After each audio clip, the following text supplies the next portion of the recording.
Esto que veis aquí detrás es el puerto de Los Ángeles. El puerto de Los Ángeles es el 17º puerto del mundo por movimiento de contenedores. Los primeros, quizás 10 puertos son puertos chinos.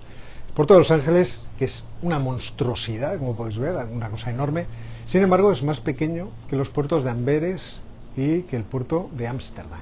Pero es el doble de grande que, por ejemplo, el puerto de Valencia. Los puertos son una cosa muy importante en términos geopolíticos y además ahora mismo presentan una pugna entre los Estados Unidos y China que es del máximo interés. Y de estas cuestiones vamos a hablar en este vídeo.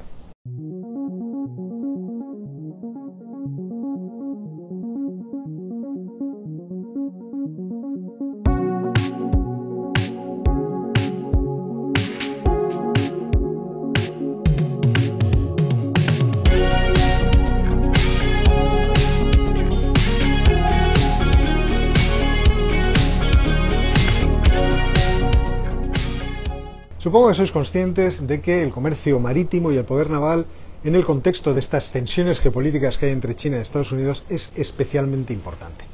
Los puertos no solo son puntos claves para el comercio global, sino que también son centros estratégicos que permiten la proyección de poder.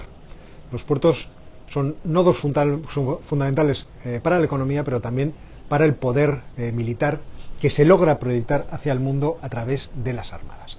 Y es por eso que hablar de la importancia estratégica de los puertos, aprovechando que a mis espaldas está uno de los más importantes del mundo, creo que es importante.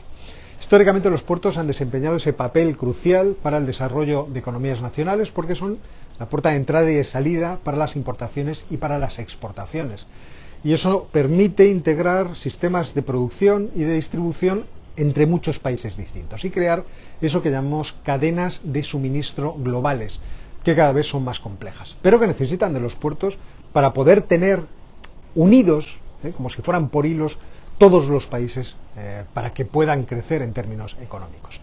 La productividad de los puertos también ha sido una cosa muy importante desde hace muchísimo tiempo. ¿Cómo podemos hacer que la logística de los puertos, que la gestión de los puertos, que el manejo de los contenedores sea cada vez más eficiente? Además, los puertos conectan rutas terrestres dentro de los países y marítimas, y es por eso que están en medio de las disputas geopolíticas y por eso los puertos son lugares de tensión.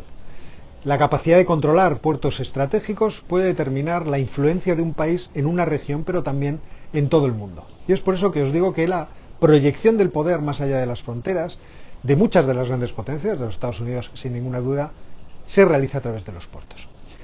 Este concepto de que los puertos son nodos de poder tiene sus raíces en las teorías clásicas de la geopolítica. Alfred Thayer Mahan, almirante estadounidense, tenía una teoría de la expansión del poder marítimo en la que los puertos y las vías marítimas eran elementos clave. Él decía que acceder a puertos seguros era esencial para el crecimiento del poder geopolítico por todo el mundo y por lo tanto para las flotas comerciales de Estados Unidos como para las militares. Y eso era lo que favorecía que los Estados Unidos pudiera proyectarse por todo el mundo. Halford Mackinder tenía una teoría distinta. Para él lo importante era el heartland, la masa terrestre euroasiática, que si se dominaba podía excluir a todo lo que estaba alrededor, a la periferia, entre la que se contaba los Estados Unidos. Y que lo importante eran los ferrocarriles que lograban conectar dentro de esa masa euroasiática todos los puntos, para que los que pudieran venir de fuera no lograran penetrar. Esa teoría que contrapone el dominio territorial al dominio marítimo, sin embargo, se complementa, vamos a decirlo así, hoy en día. Nicholas Spigman, por ejemplo, un crítico de Mackinder, afirmaba que todo eso está muy bien, pero que los Estados Unidos tenían su baza que jugar. Y tenían su baza que jugar porque si dominaba los espacios entre la tierra y el mar, podía convertirse en un hegemón mundial.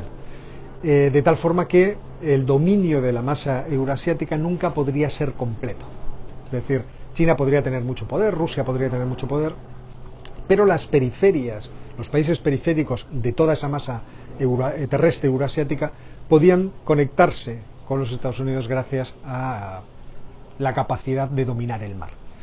Yo creo que esto nos permite dar un pequeño salto y hablar acerca de cómo los chinos están tratando de introducirse en esos nodos cruciales desde hace 20 y tantos años, para precisamente limitar la capacidad de producción del poder militar de los Estados Unidos.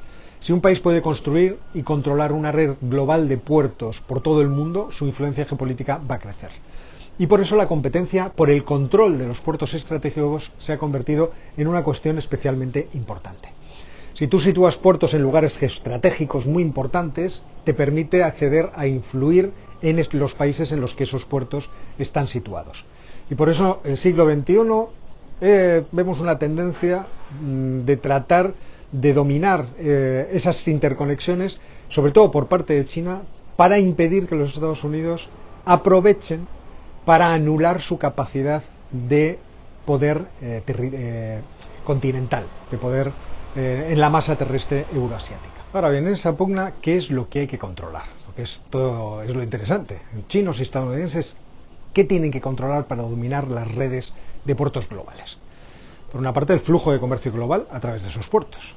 Por otra parte, ¿quién gestiona esos puertos? ¿Cuáles son las operadoras? Por otra parte, ¿inviertes en puertos por ahí fuera, en otros países? ¿Construyes redes de transporte marítimo? ¿Usas los puertos para mantener una armada de aguas profundas si tienes acceso a ellos? Todas estas cuestiones yo creo que son en las que ahora mismo hay pugna entre China y Estados Unidos.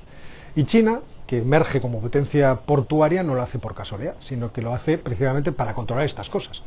7 de los 10 puertos más activos del mundo están en China. El país ha invertido en más de 100 puertos estratégicos en 63 países y lo que intenta es de sortear la capacidad de los Estados Unidos, precisamente de dominar los flujos navales a través de su armada, controlando los puntos claves en los cuales una armada china podría rehabituallarse y podría también influir, además de conseguir información, que yo creo que también es un elemento muy importante. A pesar de esto, los Estados Unidos, como son la potencia naval todavía más fuerte del mundo, con una armada de aguas profundas que supera con mucho a la de los chinos, siguen teniendo una estrategia basada precisamente en esto, en su potencia naval. Habrá que ver si en algún momento, si el viento no nos lleva a la cámara, habrá que ver si en algún momento también empieza a tratar de construir una red global de puertos para competir con la de los chinos. En cualquier caso, esa competencia de Estados Unidos y de China por el control de puertos estratégicos se desarrolla en un contexto más amplio de la pelea geopolítica que tienen diversos agentes en el mundo y que también tiene que incluir actores como la Unión Europea, pero también como la India. La India tiene su propio interés dentro de lo que es su estrategia del Océano Índico, porque ahí tiene que dar respuesta a la expansión china precisamente en la región y a la influencia que China puede tener en la región que pueda anular capacidades de crecimiento económico de los indios. Así que yo creo que todas estas cuestiones van a ser muy interesantes hacia el futuro y, en cualquier caso, eran interesantes teniendo en cuenta las circunstancias de este que os habla, que ahora mismo está mirando hacia el Pacífico, precisamente en la ciudad de Los Ángeles, con el puerto de Los Ángeles a sus espaldas. Los Estados Unidos ya sabemos que en la región de Indo-Pacífico tiene una estrategia de alianzas con diversos agentes, por ejemplo la alianza AUKUS con el Reino Unido y con Australia para tratar de tener portaaviones nucleares, en este caso australiano, haciendo la guardia por todos esos mares, pero está claro que China es vulnerable, igual que otros países también lo son, y ahí pues empezamos a ver colisiones en otras cuestiones que no son las que habitualmente son más visibles. En este caso, como digo, la cuestión de los puertos. Si os ha gustado este breve vídeo antes de que me vaya a ver el downtown de Los Ángeles, pues ya sabéis, suscribiros al canal, activad las notificaciones, dadle al botón de like, considerad haceros miembros del canal para apoyar el proyecto y en cualquier caso, como siempre os digo, nos vemos muy pronto. A saber desde dónde, porque todavía tenemos que movernos un poquito por esta geografía de Estados Unidos, que me está encantando. Y el American Way of Life, oiga, yo me apuntaba, por lo menos a este barrio.